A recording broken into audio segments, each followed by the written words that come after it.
Top 10 left fielders for the 2025 season. We're going to start off this list with number 10, Heliot Ramos of the San Francisco Giants. He's just 25 years old, coming off a really good 2024 season where he played a lot of center field due to an injury to Jung Ho Lee.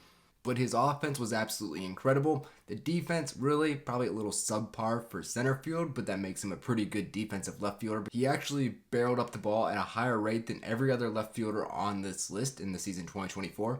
And so overall, I'm really excited to see what he does in 2025. Now, number 9 is Lars Nootbaar of the St. Louis Cardinals. Now, he is right in the middle of his prime at age 27. A super good athlete. He's got decent speed, plays really good defense. He walks and he doesn't strike out all that much. He's going to be around that 70 RBI, 70 run spot if he keeps healthy.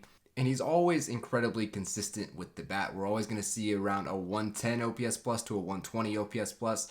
And when you look at his stats from last year, while he obviously missed some time due to an injury, but also he was rather unlucky. His expected WOBA, stuff like that, say that he should be a lot better than what he was in the 2024 season. Then at the number 8 spot, we have Jurickson Profar. Now, Profar is a guy that the projections and kind of looking forward, they really don't like him, but he had an amazing 2024 season, and we have to respect what he just did because he just put up a 4.3 WAR last year. But his 2025 projection has him listed at a 1.7 WAR, which is way lower. And I understand that he might regress and playing at that high level might be unsustainable for him, but that is a really extreme drop off, and I don't expect it to drop off all that much. So I still think he needs to stay on this list at the number 8 spot. Then at the number 7 spot is the new Toronto Blue Jay, Anthony Santander. He hit 44 home runs last year, and he's going to be a big production guy, right? There's going to be a lot of RBIs, a lot of home runs. He's probably going to lead all of left fielders in those two stats. That's really his thing. That's what he does.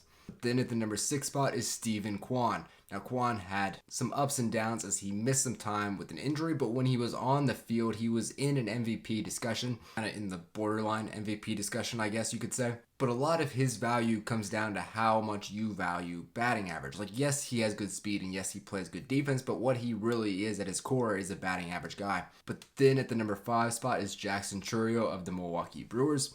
And what a breakout this 20-year-old had. It's amazing he's just that young. He has some really big strengths. He's obviously really fast and he's really good at defense. And he has some really surprising power. But I really don't know if we're going to see him get an OPS up above 120. Last year he struggled out of the gate, but then at the end of the year he finished incredibly hot. So he's shown ups and downs with the bat. But his expected WOBA, his average exit velocity, and his barrel rate are all just barely above league average, which isn't all that great. And he had a 117 OPS plus, and this year he's projected for a 106 to 113 OPS plus, so a mild step down with the bat from what was already decent but not amazing. He's still going to be a great player though, because again, he's still incredibly young, he's still got incredible physical traits, and the bat is good enough with the surprising power, and when he gets hot, he can be amazing. But then the number 4 spot goes to James Wood, a guy who's played significantly less time, but is also really young, obviously. He looks to be a cornerstone bat for the Washington Nationals this season. And unlike Jackson Chourio, I think his bat has an insanely high ceiling. He got pulled up in the very late portion of 2024, and he still put up a 1.2 WAR in that time.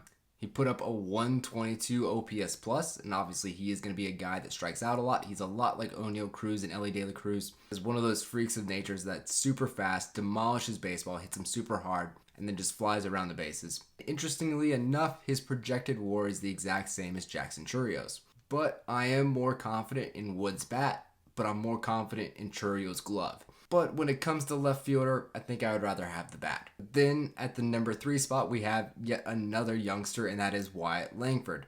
Now, he also missed some time with an injury, and he did get out to a slow start in his rookie season. But was it really a struggle? Because it was really him hitting the ball incredibly hard, but just not elevating the ball, not getting it up, couldn't get it out of the park.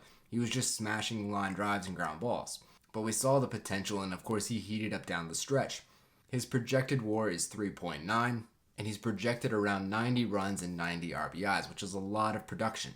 He's also one of the few candidates in baseball to have a 30-30 season when it comes to home runs and stolen bases. But the number 2 spot has to go to Riley Green, who had an absolutely outstanding 2024 season with the Detroit Tigers. And he's primed to do it again in 2025. He's just 24 years old still, put up a 133 OPS plus last season, which is incredible, as only Profar had a higher OPS plus with 134, so just beat him out by 1 point. Green's a guy who's going to do everything well. He's got decent speed, he's got good defense, he's going to score runs, he's going to get RBIs, he's got power, and really the only other step that I can think that he needs to take right now is maybe cut down on some of the strikeouts. But then the number 1 spot does go to Jarren Duran of the Boston Red Sox. Now, Jarren Duran had an amazing 2024 season as he put up a 6.7 WAR. Now, he is another guy that the projections do expect him to fall back a lot. And his expected WOBA, his average exit velocity, and his barrel rate are good, not great. But he produces runs like nobody else. He's really clutch, finished the year on fire. He's the fastest and best defending left fielder, and he could really play center field if they wanted him to. And the bat is right there at about the same level as Green and Profar, so he's not behind on any level, and he's the best when it comes to the speed and defense. So that's why Jarren Duran is the number 1 left fielder. Make sure to subscribe for our top 10 center fielders coming up next.